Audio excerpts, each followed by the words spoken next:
The training ground buzzed with nervous energy as 17-year-old Marcus Chen adjusted his practice gear for the 100th time. Around him, other human recruits from various colonies whispered among themselves, their voices barely audible over the mechanical hum of the Galactic Defense Academy's main facility on Kepler 442b. Marcus tried to focus on the breathing exercises his grandfather had taught him years ago, back on Earth's lunar colonies. The old man's weathered hands had guided his stance, his voice steady as he explained techniques that seemed impossible to believe. The Zephyrian Royal Guard, Grandpa Chun had said with a distant look in his eyes. They move like liquid mercury, strike like lightning. But every warrior has weaknesses, boy. Even emperors.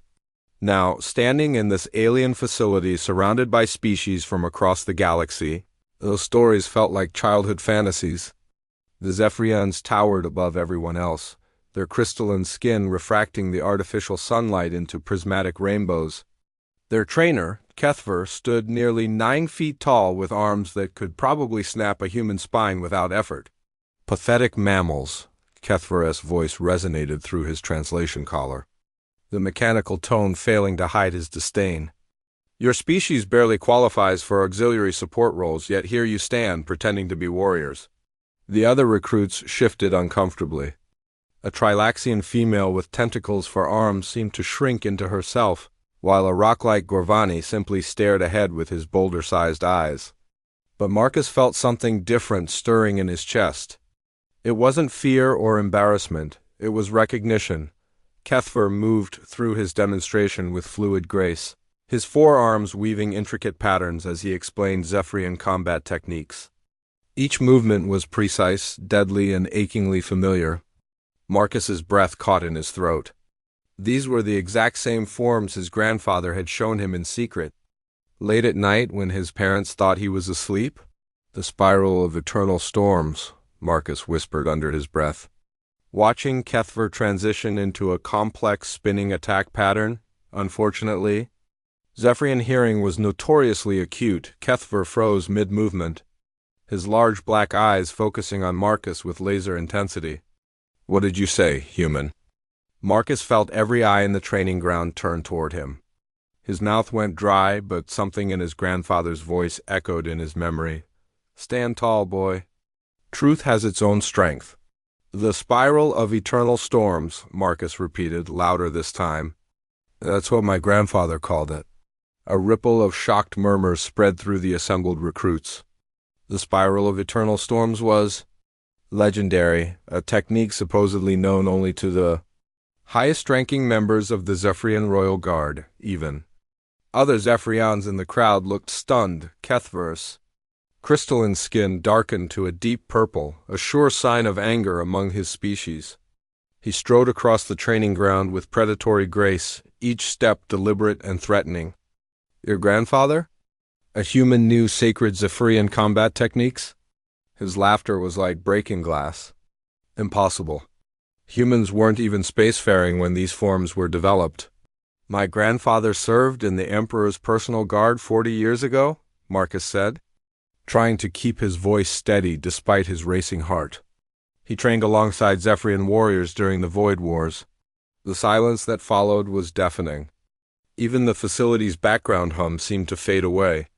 Kethver's skin shifted through several colors before settling on a dangerous crimson. "Lies," he hissed, his forearms spreading wide in an intimidating display. "No human has ever been permitted such honor. Your grandfather was probably some maintenance worker who glimpsed real warriors from a distance." Marcus felt heat rising in his face. His grandfather had been many things, a decorated soldier, a patient teacher, a loving family member, but never a liar.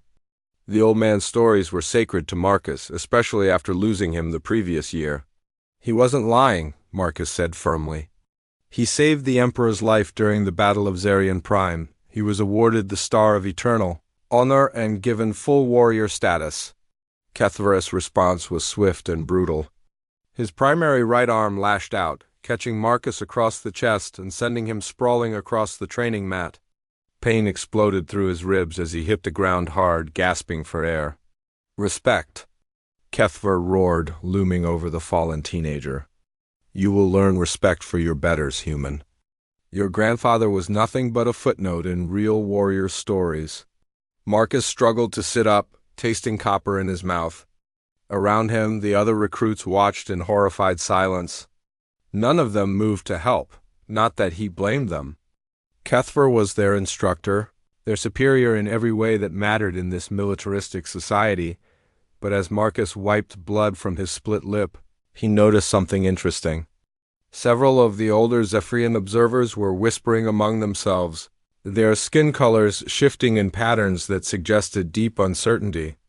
One of them, an ancient-looking female with scars across her crystalline features, was staring at him with what might have been recognition. Kethver raised his arm again, clearly intending to deliver another lesson in respect.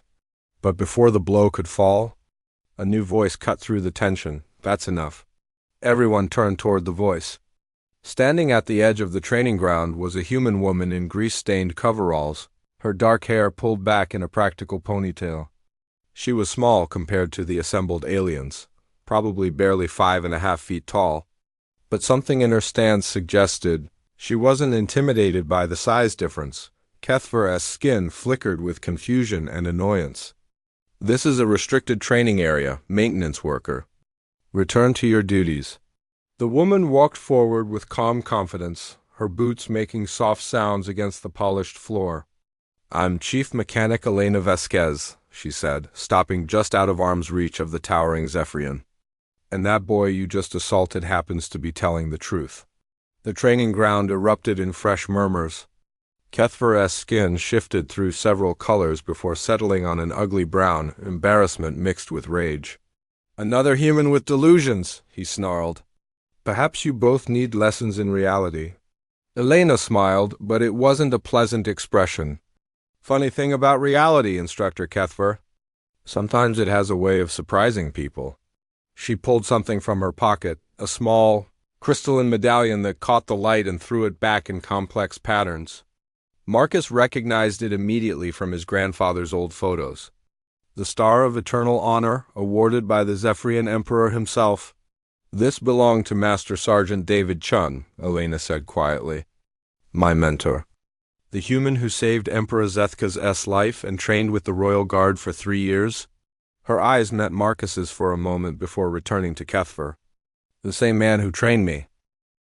The crystalline medallion seemed to pulse with its own inner light as Elena held it aloft. The Star of Eternal Honor was unmistakable, its unique geometric patterns were impossible to forge, and its energy signature was keyed specifically to its recipient. Around the training ground, conversations died as every being present recognized the significance of what they were seeing. Kethver's skin had gone completely white, a color Marcus had never seen on a Zephyrian before. The instructor's forearms trembled slightly as he stared at the medallion, clearly struggling to process what his eyes were telling him. That cannot be authentic, he stammered, but his voice lacked conviction. Humans weren't. They didn't. Emperor Zethka's would disagree, Elena said calmly, pocketing the medallion with practiced ease. So would the 300 Zephyrian warriors who witnessed the ceremony. So would the historical records in your own archives? Marcus pushed himself to his feet, still wincing from the blow to his ribs. His mind was reeling. Elena Vasquez, he'd seen her around the facility, always covered in grease and working on various pieces of equipment. She was quiet, unassuming, the kind of person who blended into the background. The last person anyone would suspect of harboring such explosive secrets. My grandfather never mentioned training anyone else, Marcus said. His voice hoarse, Elena's expression softened slightly as she looked at him. David was careful about who he shared his knowledge with, but he saw something in me when I was just a maintenance tech on the old Endeavor station. Sighed, I reminded him of himself at that age, stubborn, angry, and too proud for my own good. She turned back to Kethver, whose skin was cycling through confused patterns of color. He taught me for 15 years before he passed. Every form, every technique, every philosophy behind Zephyrian combat arts, including the spiral of eternal storms. The ancient Zephyrian female Marcus had noticed earlier stepped forward, her crystalline features reflecting decades of wisdom and experience. "I am Elder Sithara," she announced, her voice carrying the weight of authority. "I served in the Royal Guard during the Void Wars." Her large black eyes fixed on Elena with penetrating intensity. "You claim to know the sacred forms?" "Prove it," Elena nodded respectfully. "With honor, Elder."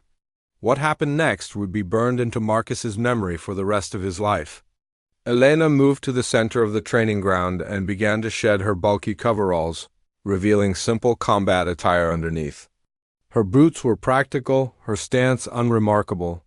But when she began to move, everything changed. The spiral of eternal storms was supposed to be impossible for non-Zephyrians to perform.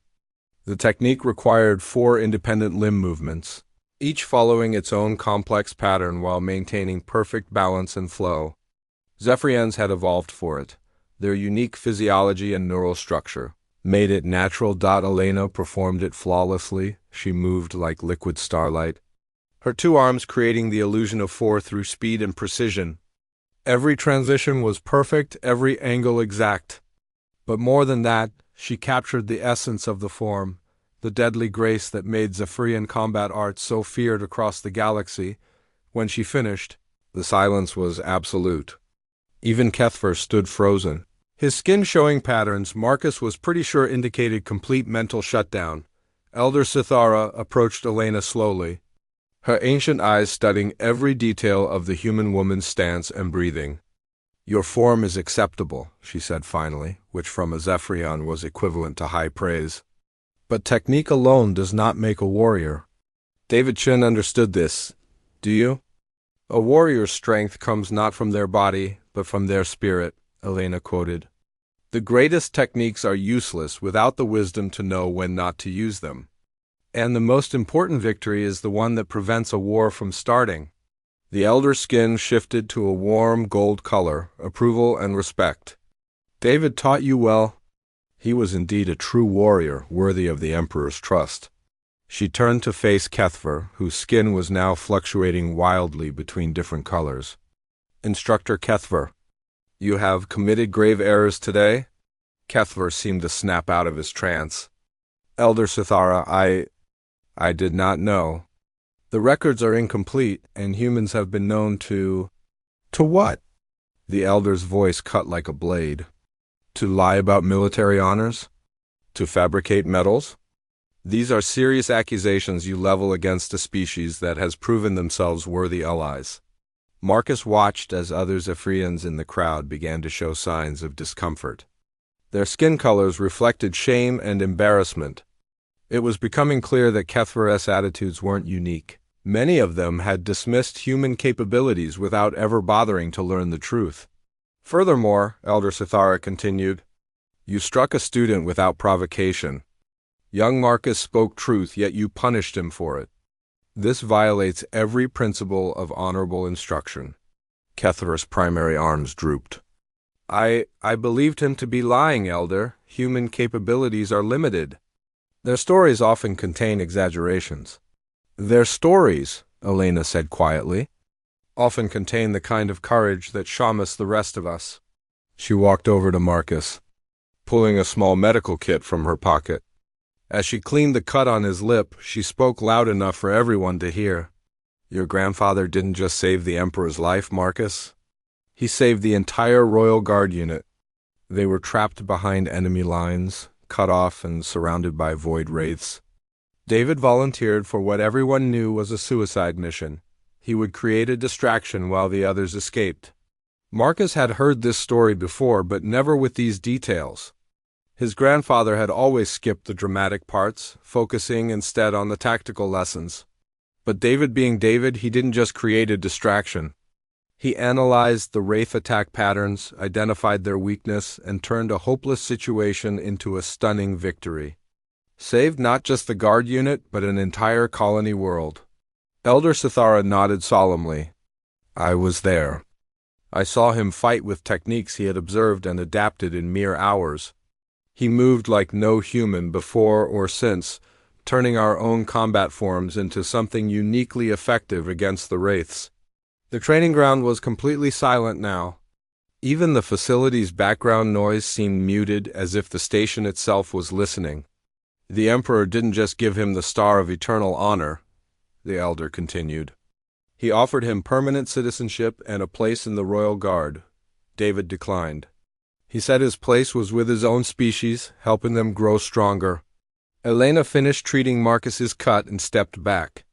That's why he trained selected humans in secret. He knew that one day our species would need warriors who understood more than just human fighting styles. Kethaver's skin had settled into a deep blue humility and regret. I have dishonored myself and my teachings. Marcus Chun, I ask your forgiveness. Marcus looked at the towering alien who had seemed so intimidating moments before. Now Kethaver just looked lost, like someone whose entire worldview had been shattered and rebuilt in the span of minutes. Forgiveness isn't mine to give, Marcus said slowly. You didn't just insult me. You dishonored my grandfather's memory and every human who's ever served alongside your people. Elena placed a hand on his shoulder. But that doesn't mean we can't find a path forward. The following morning, Marcus found himself in a situation he'd never imagined, sitting across from Elder Sithara in her private quarters, sharing what Zephyrians called memory tea. The crystalline cup seemed to glow with soft inner light, and the liquid inside tasted like starlight in distant storms. Your grandfather was a remarkable individual, the elder said, her ancient features reflecting the morning light streaming through the translucent walls. But I suspect you know very little about his true impact on galactic history. Marcus set down his cup carefully. He never talked much about his military service. Said it was behind him, and he preferred focusing on the future. Typical David Chun, Sithara smiled, an expression that transformed her alien features into something almost grandmotherly. Always more concerned with what he could teach than what he had accomplished. It drove the military historians absolutely mad. She rose and moved to a wall display, her fingers dancing across crystalline controls. Holographic images began to appear in the air between them, star charts, battle formations, personnel records. The Void Wars lasted 12 standard years, she began, her voice taking on the cadence of a natural storyteller. The Void Wraiths weren't just another aggressive species. They were something else entirely, beings that existed partially outside normal space-time, making them nearly impossible to predict or counter. Marcus leaned forward, fascinated despite himself.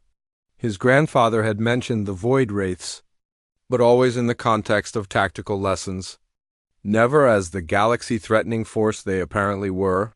Traditional Zephyrian combat techniques were useless against them, Sithara continued.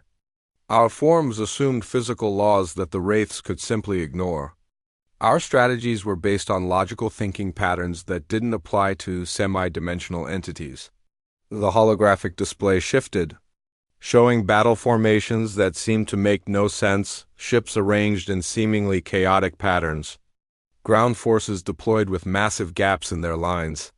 Enter David Chun, human engineer turned emergency combat specialist. He looked at our failures and saw something we couldn't. The Wraiths weren't ignoring physical laws. They were exploiting the spaces between them.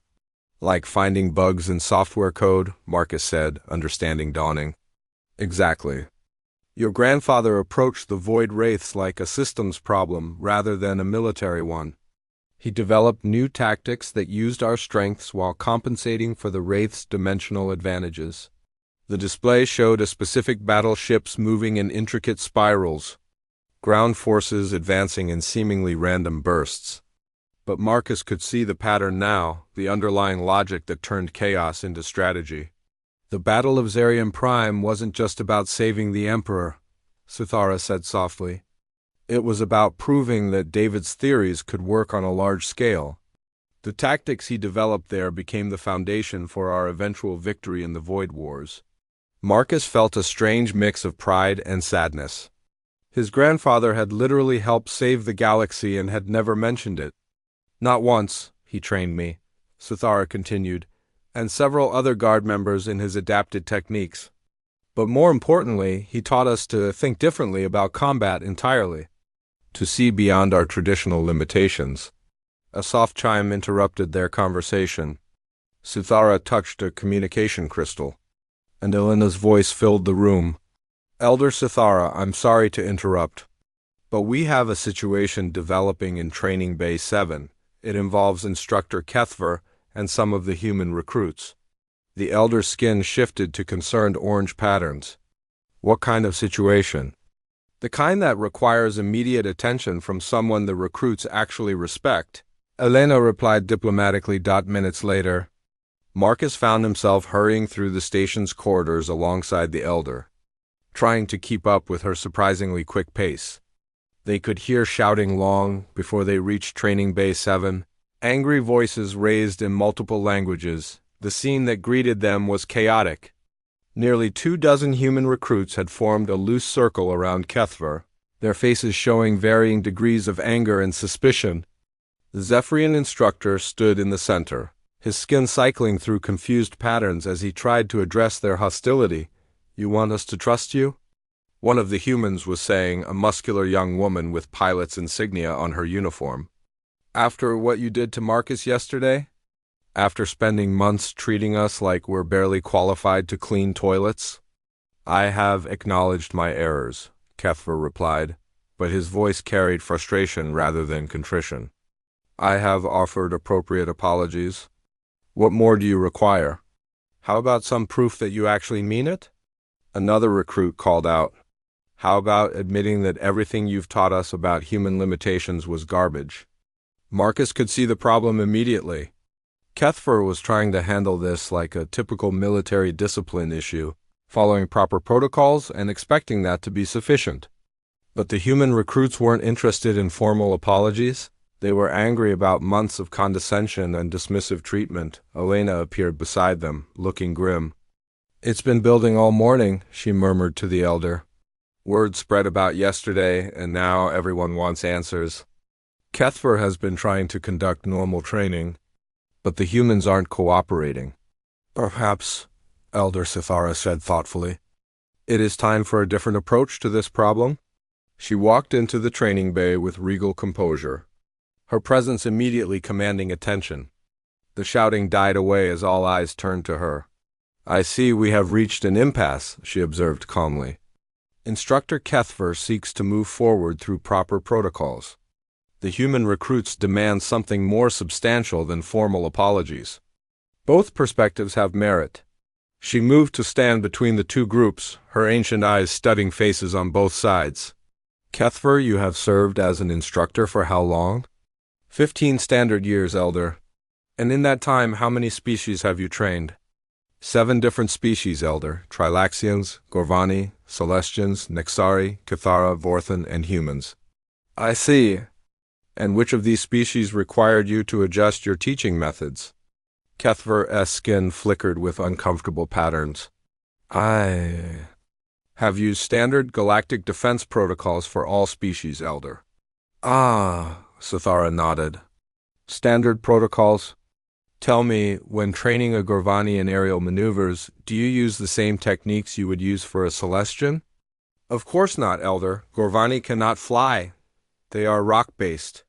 Celestians are energy beings who exist primarily in aerial states. So you acknowledge that different species require different approaches? Well, yes, but ... But you have taught humans using methods designed for Zephyrians, without considering their unique characteristics or capabilities. Marcus could see where this was going, and judging by the looks on the other recruits' faces, so could they. The elder was systematically dismantling the foundation of Kethver's teaching approach. Furthermore, she continued, you have done so while believing that humans are inherently inferior to other species. Tell me, instructor, what do you know about human military history? Kethver's silence was telling. Perhaps, Elena stepped forward, it would be educational for all of us to review some historical records. She activated a portable holoprojector, and suddenly the training bay was filled with images and data streams. Battle reports, casualty statistics, strategic analyses, all focused on human military operations over the past century. Humans, Elena said, her voice carrying the authority of someone who had clearly done extensive research. have participated in 47 major galactic conflicts since joining the galactic community. In 32 of those conflicts, human forces were initially dismissed as inferior by their allies. The data streams highlighted specific battles, showing before and after tactical assessments. In every single case, human units exceeded expectations. Not through superior technology or physical advantages, but through adaptability, creativity, and what their commanders consistently described as unreasonable determination. Marcus watched as the faces around him shifted from anger to interest. Even the non-human recruits seemed fascinated by the unfolding presentation. The siege of Vega Station, Elena continued, highlighting a particular conflict. Human engineers held critical systems operational for 6 days beyond their projected failure point, allowing evacuation of 2 million civilians. The Trilaxian Relief Force called it physically impossible. The Battle of the Shattered Moon, another highlight. Human pilots achieved a 93% mission success rate in conditions that grounded all other atmospheric-capable species. The Celestian Admiralty requested copies of their training protocols. The Nexus Uprising, a final example. Human ground forces ended in 8-month insurgency in 4 weeks using tactics that the Nexari military described as incomprehensibly effective. She turned off the projector and looked directly at Kethver. Instructor, what do all these examples have in common? Kethver's skin showed deep thoughtfulness. The humans. They succeeded by not following standard protocols? Exactly. They succeeded by being human. The training bay had transformed from a place of conflict into something resembling a classroom. Recruits from various species sat in a loose circle while Elena continued her impromptu history lesson, her portable projector painting the air with images of human achievements that most of them had never heard about. The interesting thing about human military success, Elena said, highlighting a complex tactical diagram, isn't that they're stronger or faster or more technologically advanced than other species? It's that they approach problems differently. Marcus found himself studying Kethver's face as much as the presentation. The Zephyrian instructor's skin patterns had shifted from defensive anger to genuine curiosity, his 4 eyes tracking every detail of the historical data. Most galactic species develop military strategies based on their natural advantages, Elena continued. Zephyrians use their crystalline physiology and four-armed coordination. Celestians exploit their energy-based nature. Gorvani rely on their rock-like durability. She gestured to a new set of tactical displays showing various species' standard battle formations. Each one clearly emphasized their natural strengths while minimizing weaknesses. Humans don't have obvious natural advantages in most combat scenarios. We're not the strongest, fastest, or most durable. We can't fly naturally, we're not energy beings, and we don't have multiple limbs or enhanced senses. So what do we have? Asked pilot candidate Sarah Chun, no relation to Marcus, despite the shared surname. Elena smiled. We have the most dangerous military capability in the galaxy, the ability to learn from anyone and adapt to anything. The projector shifted to show a timeline of human military development. Marcus was amazed to see how rapidly human tactics had evolved once they joined the galactic community. In our first 50 years of galactic military service, humans documented and analyzed the combat techniques of every species they encountered. Not to copy them directly, but to understand the principles behind them. She highlighted specific examples. Human marine units studied Gorvani defensive tactics and adapted them for use in zero-gravity environments. Human pilots analyzed Celestian energy manipulation and developed new approaches to ship-to-ship combat. Human special forces learned Nexari stealth techniques and improved on them.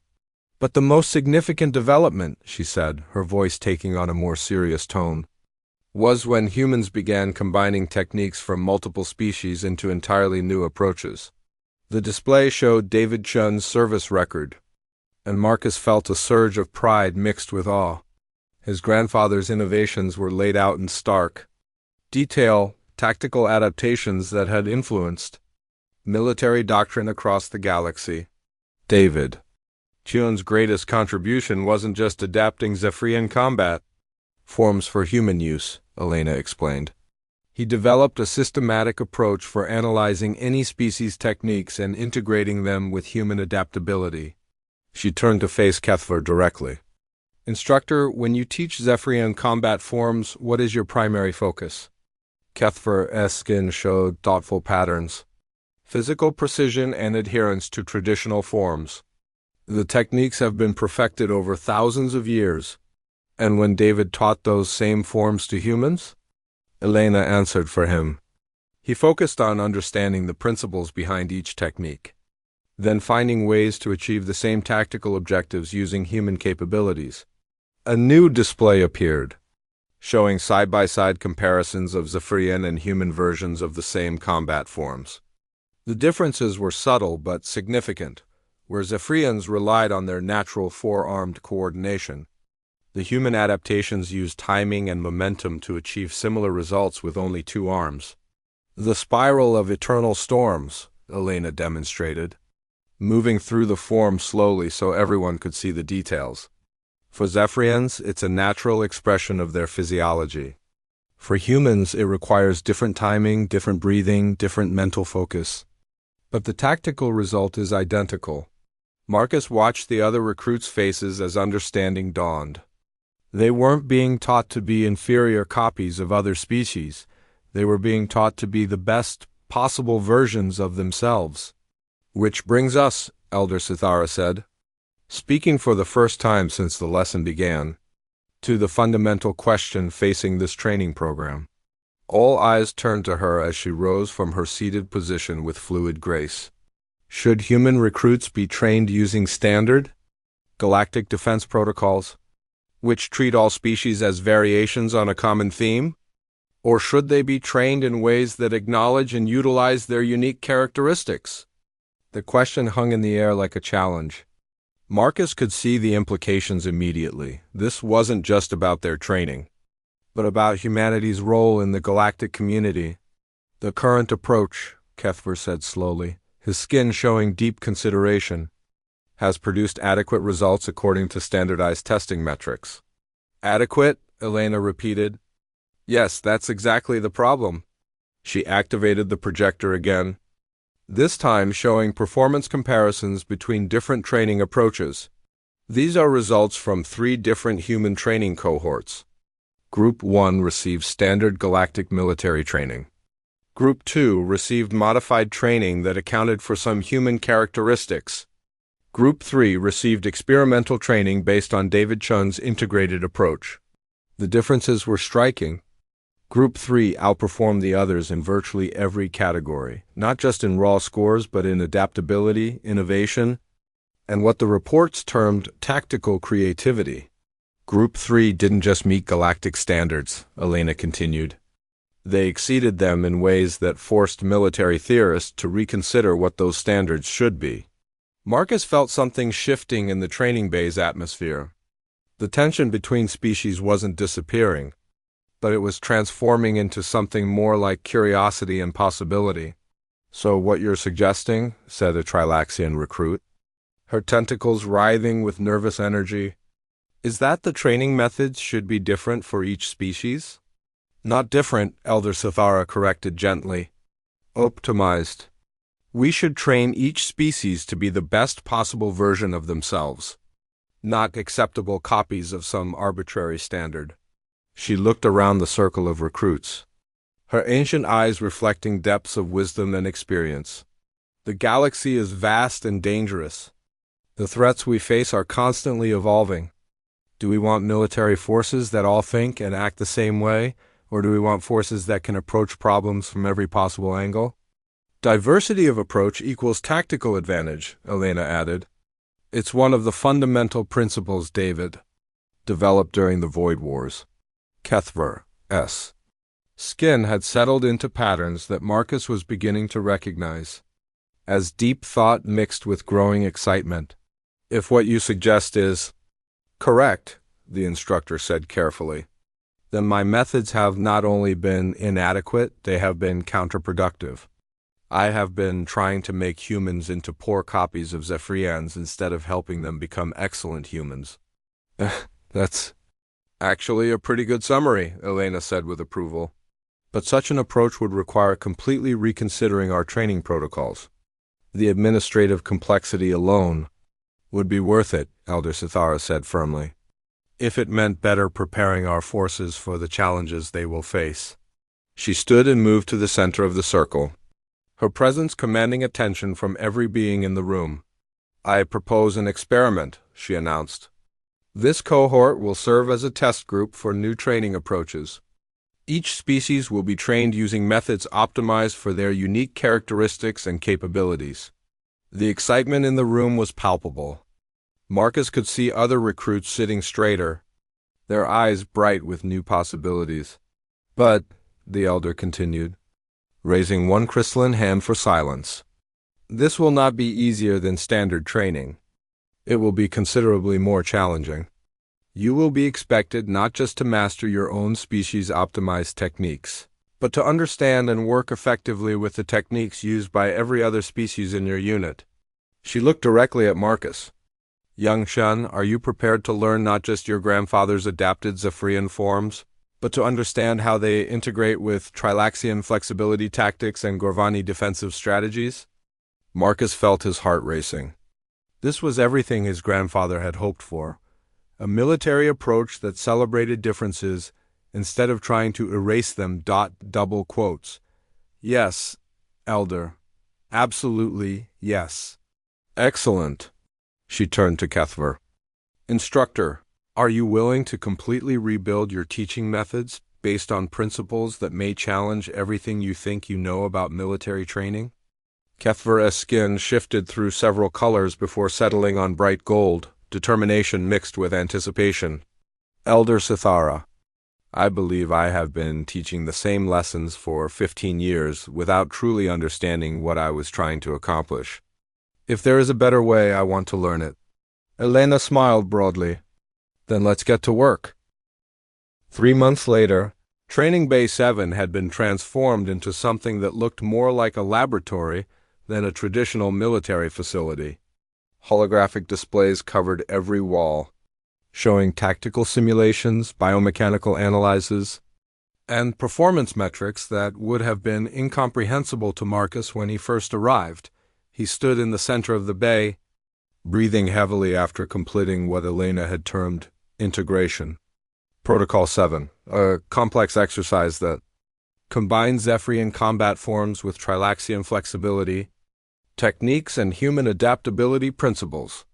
Around him, his training partners were equally winded but grinning with satisfaction. Time improvement of 12% over last week, announced Kethver. His skin showing patterns that Marcus had learned indicated pleased surprise, and accuracy maintained at 94% despite increased speed. The Zephyrian instructor had changed dramatically over the past months. Gone was the rigid adherence to traditional protocols, replaced by an almost obsessive interest in optimization and innovation. His teaching style had evolved from authoritarian lectures to collaborative problem-solving sessions.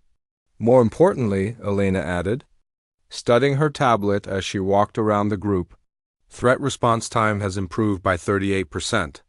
You're not just performing techniques faster, you're adapting to new situations faster. Marcus wiped sweat from his forehead and looked around at his fellow recruits. The transformation wasn't just in their skills, it was in how they worked together. Tizara, the Trilaxian whose tentacles had initially seemed so alien and disturbing, now moved with him in perfect synchronization during combined exercises. Korith, the massive Gorvani whose rocky exterior had made him seem slow and clumsy, had become the anchor point for defensive formations that were proving revolutionary in their effectiveness. But the real test, Elena continued, comes tomorrow. Tomorrow. The final examination that would determine whether their experimental training cohort would be accepted into active galactic defense forces, or whether they'd be reassigned to support roles. More importantly, it would determine whether their new training methods would be adopted across the entire military academy system. Nervous? Asked Sarah Chun, the pilot candidate who had been one of the most vocal critics of the old system. Terrified, Marcus admitted, but also excited. They had reason to be both. Word of their experimental program had spread throughout the academy and beyond. Military observers from a dozen species were coming to witness their final examination. The pressure was enormous. Elder Sithara entered the training bay, accompanied by a figure Marcus didn't recognize, an elderly human man in formal diplomatic attire. Something about his bearing suggested military background, despite his civilian clothes. "Recruits," the elder announced. "I would like you to meet Ambassador Harrison Wells, human representative to the Galactic Defense Council."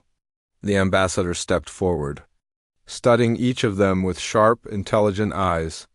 "I've been following your progress with great interest," he said, "both as a diplomat and as someone who served alongside David Chun during the Void Wars." Marcus felt his breath catch. Another connection to his grandfather, another piece of the puzzle he was still trying to understand. "David would be proud of what you've accomplished here," the ambassador continued. "But he would also remind you that training is just the beginning. The real measure of a warrior is how they perform when everything goes wrong." Elena and Kethver exchanged meaningful glances. Marcus was beginning to recognize that expression. It meant they had planned something that would challenge the recruits in ways they hadn't expected. "Which brings us to a change in tomorrow's examination," Elena announced. "Originally, you were scheduled for standard combat simulations and tactical exercises. However," Kethver continued, "we have received special permission to conduct a more comprehensive assessment." The holographic displays around the room shifted, showing what appeared to be a real-time tactical situation. Star charts, fleet positions, threat assessments. It looked like an actual military crisis. "This is not a simulation," Ambassador Wells said gravely. "The Outer Rim colony of New Geneva is facing attack by an unknown hostile force. The regular defense fleet is 3 days away. A small task force of available ships is being assembled for immediate response." Marcus felt his stomach drop. "You want us to participate in actual combat?" "Not exactly," Elder Sithara said. "You will be assigned to the task force as junior officers and specialists. Your role will be to support the regular crew and provide additional tactical options." She highlighted specific positions on the tactical display. "Each of you will be assigned to a different ship and different role, based on your individual optimization training.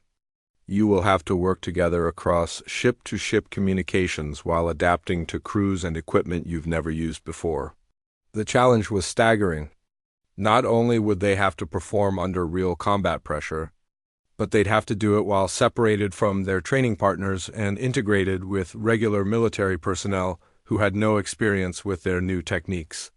"Furthermore," Kethver added, "you will be working alongside the task force commander, someone whose approach to military operations may be quite different from what you've learned here." The main display shifted to show a new figure, a battle-worn human woman with captain's insignia and scars that suggested extensive combat experience. Marcus recognized her immediately from historical footage. "Captain Miranda Torres," Elena said with a smile, "veteran of the Nexus campaign, the Cathara incident, and about a dozen other conflicts where impossible victories became routine." Ambassador Wells chuckled. "Captain Torres specifically requested this assignment when she learned about your experimental program. She's very interested in testing integrated tactical approaches under real conditions. She's also," the elder added, "David Chun's former student and Elena's old commanding officer." The connections were getting complicated, but Marcus was beginning to see the larger picture. This wasn't just about their final examination, it was about proving that his grandfather's vision of integrated galactic military cooperation could work on a practical level. "Questions?" Elena asked, Tizara's tentacles writhed nervously. "What if we fail? Not just the examination, but the actual mission?" "Then people die," Ambassador Wells said bluntly. "Colony worlds don't get second chances when hostile forces arrive. This is why we train, not for scores or rankings, but for the moment when real lives depend on our decisions." The sobering reality settled over the group. This had moved far beyond academic exercises into the realm where mistakes had consequences measured in lives rather than grades. However, Elder Sithara said, her voice carrying warmth and confidence, I have observed your development over these past months. I believe you are ready for this challenge. More importantly, I believe the galaxy needs what you represent. She moved to stand before the tactical display, her ancient features highlighted by the swirling data streams. For too long, our military forces have operated under the assumption that efficiency requires uniformity, that the best way to work together is to think and act alike. Her skin patterns shifted to deep, thoughtful colors, but the threats we face are becoming more diverse, more unpredictable. We need forces that can think in ways our enemies cannot anticipate. Which brings us back to the fundamental question, Elena said. Are we training soldiers to follow protocols, or are we training warriors to solve problems? Marcus looked around at his fellow recruits, beings from 6 different species who had learned to work together not despite their differences, but because of them. 3 months ago, he couldn't have imagined trusting his life to Tizara's tentacle-based combat techniques or Korath's seemingly slow but incredibly precise defensive strategies. Now, he couldn't imagine facing combat without them. When do we ship out? He asked. Transport leaves in 6 hours. Captain Tura's voice came through the communication system. I suggest you use the time to get some rest. Tomorrow is going to be interesting. As the group began to disperse, Ambassador Wells approached Marcus privately. Your grandfather would be proud, he said quietly. But he would also give you some advice. What's that, sir? David always said that the most important skill a warrior can develop is knowing when not to fight. The ambassador's eyes were serious, carrying the weight of decades of military and diplomatic experience. You're about to face your first real combat situation. Remember that victory isn't always about defeating the enemy. Sometimes it's about finding a solution that saves the most lives. Marcus nodded, understanding the deeper message. Tomorrow would test not just their technical skills, but their judgment and wisdom. Thank you, sir. I'll remember. As he walked toward his quarters to prepare for departure, Marcus felt the weight of expectations and opportunity settling on his shoulders. In less than 24 hours, he would discover whether months of experimental training had prepared him for the reality of military service, but more than that, he would learn whether his grandfather's vision of integrated galactic cooperation could work when lives hung in the balance. The bridge of the GDF Resilience hummed with controlled tension as the small task force dropped out of hyperspace at the edge of the New Geneva system. Marcus stood at a secondary tactical station, his hands steady on the controls despite the adrenaline coursing through his system. This was it, real combat, real stakes, real lives hanging in the balance. Sensor sweep complete, announced the ship's primary tactical officer, a veteran Nexari whose scales showed stress patterns. Hostile force consists of 12 ships of unknown configuration. They're maintaining position around New Geneva's orbital platforms. Captain Torres studied the tactical display with the calm focus that had made her legendary among human military personnel. Around the bridge, crew members from 4 different species worked with practiced efficiency, but Marcus could see the tension in their movements. This wasn't going to be a routine engagement. Analysis. Cadet Chun, the captain said without turning around. Marcus took a deep breath and applied everything he'd learned about integrated tactical thinking. The sensor data showed ship configurations he'd never seen before, but the principles Elena and Kethver had taught him still applied. Unknown vessels show hybrid characteristics, he reported. Hull composition suggests Kithara metallurgy, but weapon signatures match Void Wraith energy patterns. They're positioned to maximize defensive coverage while maintaining escape routes, meaning they're not raiders or pirates, Captain. This is a reconnaissance force. They want to test our response capabilities without committing to a full engagement. Captain Torres nodded approvingly.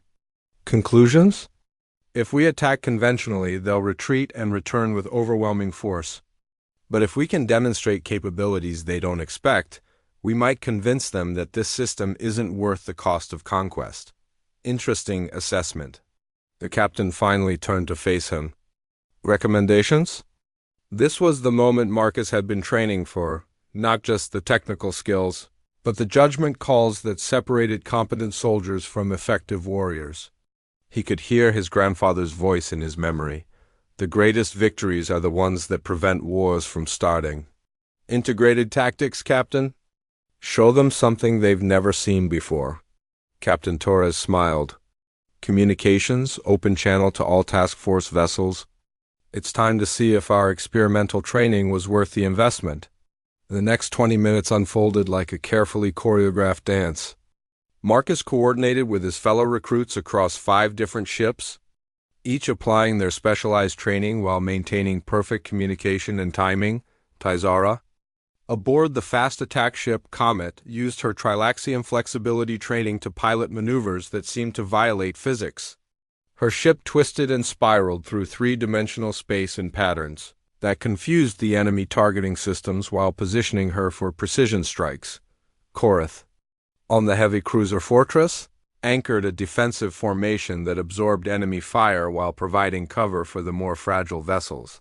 His Gorvani training and defensive strategies had been adapted for ship-to-ship combat, creating mobile protective barriers that moved with the fleet. Sarah Shun coordinated squadron-level tactics from the carrier Endeavor, her pilot's instincts enhanced by months of cross-species tactical training.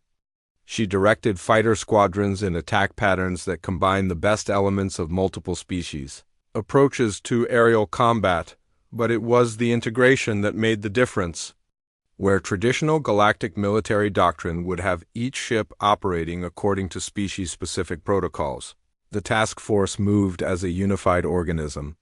Human adaptability, Zephyrian precision, Trilaxian flexibility, Gorvani resilience, all working together in ways the enemy had never encountered.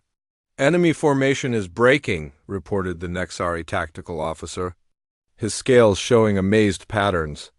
They're attempting to retreat? Pursuit course? Asked the navigation officer. Negative, Captain Torres said firmly. Communications, open channel to the enemy fleet. Marcus watched in fascination as the captain demonstrated the diplomatic side of military command. Unknown vessels. This is Captain Torres of the Galactic Defense Force Task Group. You have trespassed in protected space and threatened civilian populations. You are ordered to withdraw immediately and transmit your identity and intentions. The response came after a long pause, transmitted in heavily accented galactic standard. GDF vessels, we are surprised by your tactical capabilities. Our intelligence indicated that your forces were limited and predictable.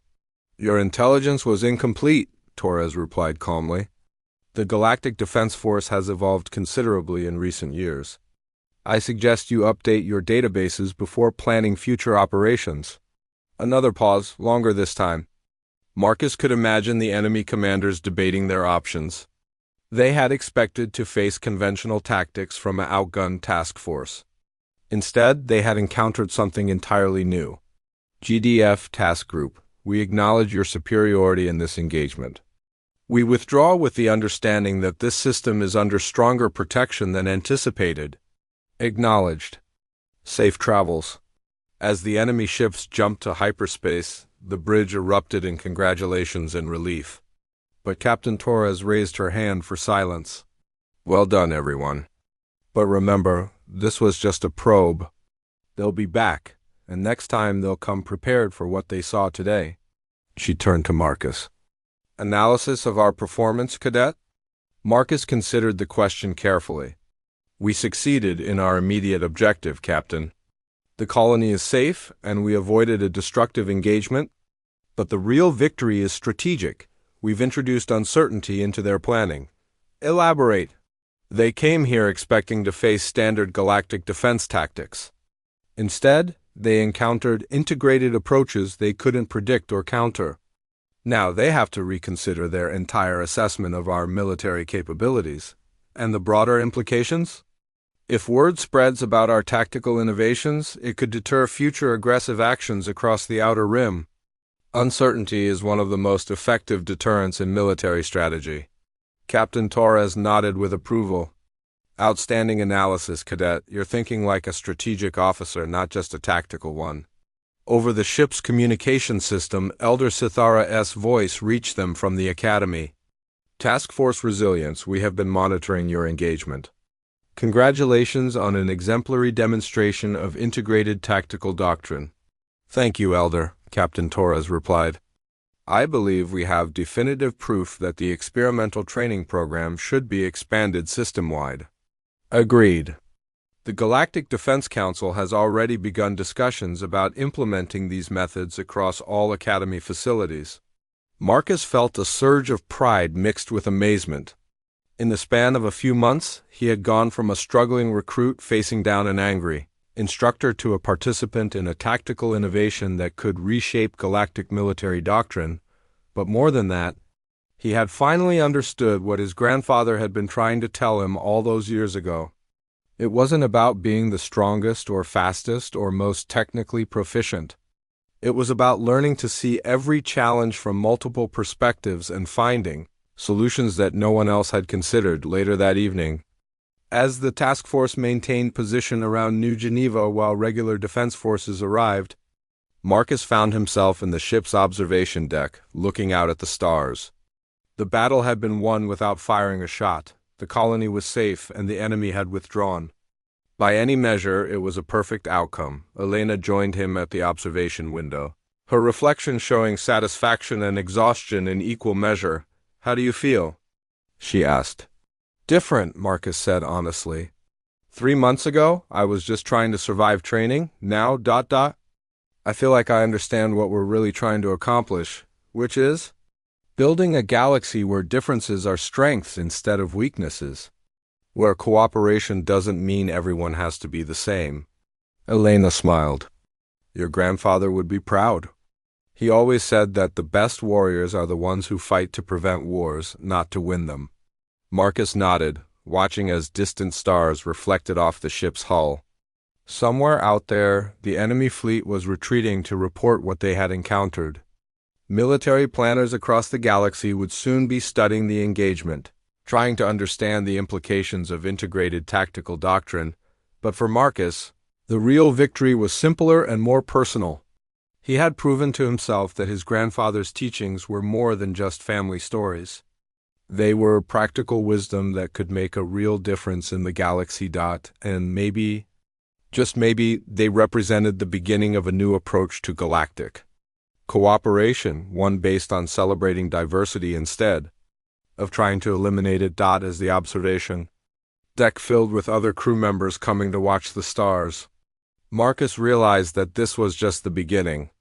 The experimental training program would expand, new tactics would be developed, and other young recruits would discover their own potential. His grandfather's vision of integrated galactic military cooperation was no longer just a dream. It was becoming reality, one training class at a time.